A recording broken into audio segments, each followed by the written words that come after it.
Hello दोस्तों, good afternoon. कैसे हो आप लोग सब? आई होप आप लोग अच्छे हो गए। मैं भी बहुत अच्छी हूँ दोस्तों। और अभी है सुबह सुबह का टाइम और बस किचन से फ्री होके मैं आई, क्लास लेने जा रही हूँ। तो सोचा आप लोगों से पहले रूबरू हो लूँ। आज है राधिका का लास्ट एग्जाम सीयूईटी का और उनका 2 बजे से पेपर है, तो उसे शाम को 6 बजे तक चलेगा। 2 पेपर हैं साथ में। अब मुझे नहीं मालूम कितने कितने बजे से स्टार्ट होंगे, पर यहाँ से वो 1:45 बजे निकल जाएंगे क्योंकि एंट्री 2:45 है। और अभी बच्चों को उठा के आई मैं कि उठो जल्दी जल्दी अपना काम निपटाओ, और मैं क्लास में जाने वाली हूँ। और खाने में आज बनाया था सिंपल दाल चावल रोटी सब्जी, और कुछ भी नहीं बनाया क्योंकि कल सुहागले थी हमारे यहाँ, तो कल पूड़ी सब्जी सब पक्का खाना बना हुआ था। तो आज बिल्कुल भी इच्छा नहीं हो रही थी, ऐसा लग रहा था कुछ हल्का फुल्का खाना बना है। तो सिर्फ मूंग की दाल बनाई है आज, चावल है, रोटी है सब्जी है सूखी, बस इनफ है आज के लिए इतना। तो दोस्तों, आप लोगों ने क्या बनाया है किचन में, अपने क्या पक रहा है आपके किचन में, ज़रूर कमेंट करके बताना। और आज पता है एक क्या, बहुत सारे लोगों ने इस तरीके के क्वेश्चन पूछे कि राधिका का रिजल्ट क्या रहा 12th का, है ना। 12th में वो कॉमर्स सेक्शन से थी और सीबीएसई बोर्ड था उनका, है ना। तो अभी रिजल्ट आया है 2-3 दिन पहले, आप लोग को मालूम है। तो मैं आप लोग को बताऊं कि राधिका का रिजल्ट बहुत अच्छा तो नहीं रहा, एवरेज ही रहा है। क्योंकि कुछ रीजन ऐसे रहे हैं ये साल में कि वो एक तो टेंशन में भी बहुत रही, परिवार के भी बहुत ज़्यादा टेंशन थे, तो टेंशन बोलना चाहिए। दूसरा एक ये रहा कि मतलब स्कूल भी नहीं गई वो। कुछ कुछ रीजन्स ऐसे रहे कि साल भर वो मुश्किल से शायद पूरे साल में वो 15-20 दिन ही स्कूल गई होंगी। एग्जाम देने जाती थी, PA1 PA2 जो भी एग्जाम हुए उनके या प्रैक्टिकल्स हुए, सिर्फ वो करने गई हैं, बाकी के टाइम वो स्कूल भी नहीं गई। दूसरा, कोचिंग उनको लगवाई थी हमने, कॉमर्स में अकाउंट की लगवाई थी। तो अकाउंट की कोचिंग में क्या हुआ कि वो जिन सर के यहाँ जाती थी, थोड़ा उनसे कुछ, क्योंकि सर का नेचर ही ऐसा था, मैं उन्हें पर्सनली भी जानती हूँ, तो वो सूट नहीं किया उनको। कुछ हुआ अनबन, जो भी हुआ हो, मुझे मतलब इतना ही पता है। तो इन्होंने कोचिंग छोड़ दी। वो मुश्किल से 1 या 2 महीने स्टार्टिंग में गई, साल के सेशन के स्टार्ट में। फिर इन्होंने कोचिंग कहीं भी नहीं लगवाई अकाउंट की। तो देखो, स्कूल भी नहीं गई और अकाउंट की कोचिंग भी नहीं थी इनकी। अब इनको जो पढ़ना था वो खुद से ही पढ़ना था। अब अकाउंट जैसा सब्जेक्ट खुद से कैसे पढ़ेंगे बच्चे, ये मैं बहुत टेंशन में थी। इसको मैं बार बार बोलती थी कि राधिका कोई और सर की लगा लो, तो ये बोलती थी मम्मी अब विदिशा में इतने अच्छे सर नहीं है, रहने दो, मैं खुद से ही कर लूँगी। तो मैं इससे बार बार कहती रही कि नहीं बेटा, या तो फिर स्कूल जाओ तो कुछ तो होगा आपका। और सर भी वो थे, बहुत चिड़े हुए बैठे थे इससे बहुत ज़्यादा। तो मैंने भी सोचा चलो ठीक है, कौन सा इनको नंबर देना है, नंबर तो बोर्ड की तरफ से, पर पढ़ाई तो होना थी ना, पढ़े कैसे। तो यूट्यूब से इन्होंने कुछ कुछ पढ़ा, कुछ कुछ के वीडियोस देखती थी, खुद से ही कुछ किया, कुछ फ्रेंड के साथ मिलके कुछ सॉल्व किया। और दूसरा ये रहा कि और सब्जेक्ट की भी कोचिंग इन्होंने, इकोनॉमिक्स का जो था वो लास्ट में ही कोचिंग लगवाई थी, 1-1.5 महीने सिर्फ उसकी कोचिंग गई है ये। मतलब ये बोलना चाहिए कि साथ में इनका PHE भी था, इंग्लिश भी था, और भी सब्जेक्ट्स थे। इन्होंने मैथ्स खुद से ही सब पढ़ा हुआ है। मैं आपको बताऊँ, इसका माइंड बहुत शार्प है। मैं हमेशा ही बोलती हूँ कि राधिका का माइंड बहुत शार्प है, और भगवान करे बहुत उन्नति करें। लेकिन थोड़ा सा ये मतलब मेरी बात मान लेती तो और अच्छा स्कोरिंग कर सकती थी ये। तो इनका 70 से 80 के बीच बना हुआ है, जो ज़्यादा अच्छा नहीं है दोस्तों।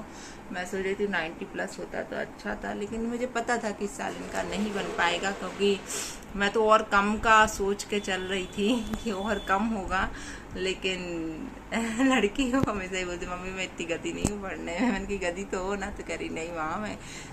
बाकी अभी मैं उसके मतलब वो इधर है नहीं है जहाँ मैं वीडियो बना रही हूँ, उसके ही रूम में बैठ के बना रही हूँ, वो मेरे रूम में बैठी हुई है।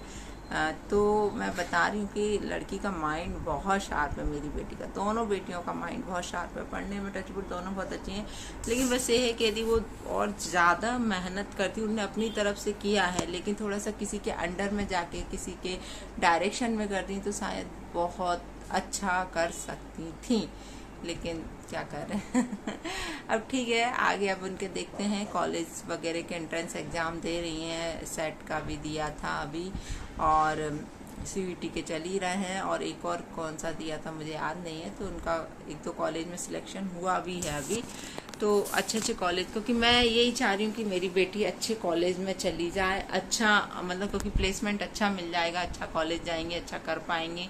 तो मैं बस यही सोच रही, नहीं तो कॉलेज तो ऐसा नहीं है कि विदिशा में नहीं है, भोपाल में नहीं है, इंदौर में नहीं है, लेकिन मैं कोई बड़ी सिटी का सोच रही हूँ, कोई मेट्रो सिटी में भेजूँ उसे, ताकि अच्छा कॉलेज मिलेगा तो अच्छा सब कुछ आगे होगा। क्योंकि मेरा तो मेन उद्देश्य यही है कि मतलब वो अच्छी जॉब लग जाए। 25-30 हज़ार की जॉब तो यहीं पे पड़ेंगी तो लग जाएगी, ये है, लेकिन मुझे अच्छा मतलब चाहिए कि यार, क्योंकि मेरे लिए तो लड़का भी वही है और लड़की भी वही है, और मैं अकेली कब तक करूंगी। तो रहा पढ़ाने का, तो मैं कैसे भी करके उसको पढ़ाऊंगी। ये मैंने उससे कहा कि तुम इस चीज़ की टेंशन नहीं लो कि माँ कैसे करेगी, बस तुमको पढ़ना है, तुमको अपनी पढ़ाई पे फोकस करना है। मैं बहुत मेहनत करूंगी, लेकिन तुम्हें तुम्हारी ऊंचाई तक पहुंचाऊँ। लेकिन तुम्हें अब 12th जैसा नहीं करना है, किसी की बातों में नहीं आना है। और देखो टीचर्स हैं यार, थोड़ा सा 2 शब्द सुन के चलना पड़ता है। ये इस जगह मेरी बेटी की भी कुछ गलती रही कि उनको बुरा लग गया। और उनका एक बात बताऊं तो सर का नेचर भी थोड़ा सा खराब है, लेकिन बच्चे बहुत उनको बियर करते हैं। अब मैं नाम नहीं बताऊंगी यहाँ पे, कुछ भी नहीं शो करने वाली हूँ यहाँ, लेकिन बस यही है कि ठीक है, जैसा रिजल्ट बना खुश हूँ मैं उसमें कि मेरी बच्ची। और मैं प्रेशराइज नहीं करती राधिका, क्योंकि राधिका के साथ बहुत हेल्थ इश्यूज हैं, और इसलिए मैं, हेल्थ इश्यूज भी है साथ में, फैमिली के इश्यूज भी हैं, थोड़ा सा बड़ी हैं, तो उनको टेंशन भी रहता है कि मुझे ही सब कुछ करना है, तो थोड़ा प्रेशर उस सब चीज़ों का भी रहता है, घर के माहौल का भी प्रेशर रहता है।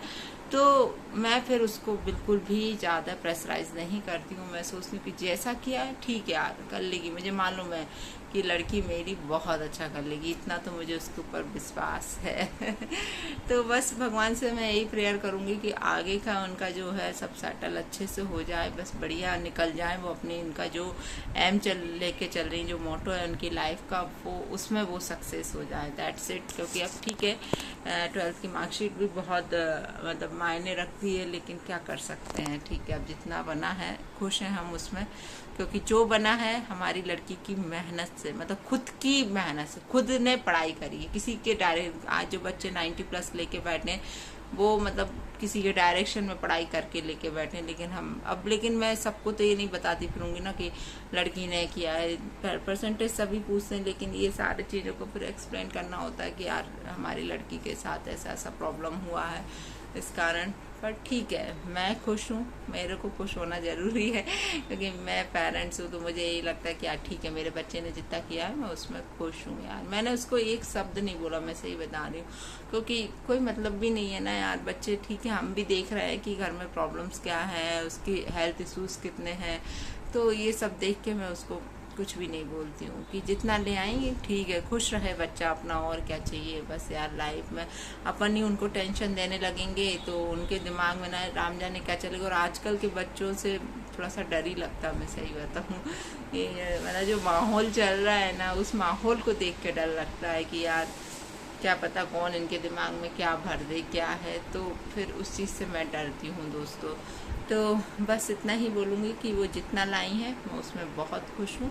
और दूसरी बात, बस ये प्रेयर करो उनके लिए, थोड़ा सा यदि कर सकते हो सभी लोग, कि उनका आगे का लाइफ अच्छे से सेट हो, आगे की पढ़ाई अच्छे से हो, ताकि वो अपना जो गोल है उसमें वो सक्सेस हो सकें। बस इतना मैं चाह रही हूँ। भगवान से मैं दिन रात यही प्रेयर करती हूँ कि मेरे लिए तो बस वो ही सब कुछ है, राधिका, क्योंकि मिष्टी तो भी बहुत छोटी है यार, 7.5-8 साल का अंतर है दोनों के बीच में।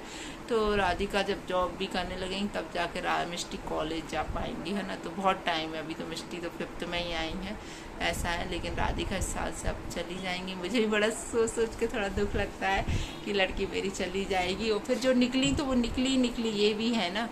और मैं तो बस यही कहती हूँ, बेटा तू निकली ना तो मुझे भी यहाँ से निकाल लेना, बस ये है। मुझे भी यहाँ ज़िंदगी भर तो रहना नहीं है मायके में, जहाँ मेरी बेटी रहेगी वहाँ मैं भी चली जाऊँगी, ये है लगता है। लेकिन पता थोड़ा थोड़ा वो इसके टाइम आ रहा है ना जाने का, तो मैं बड़ा थोड़ा इमोशनल हो रही हूँ कि मेरी बेटी चली जाएगी तो बुरा लगेगा मुझे। अभी तो खैर पढ़ने ही जा रही है ये, लेकिन एक बार बच्चा निकला तो निकला। वो यहाँ का, यहाँ विदिशा तो आके जॉब नहीं करेंगी ना, वो जॉब तो करेंगी तो वो कहीं मेट्रो सिटीज़ में ही मिलेगी उनको जॉब।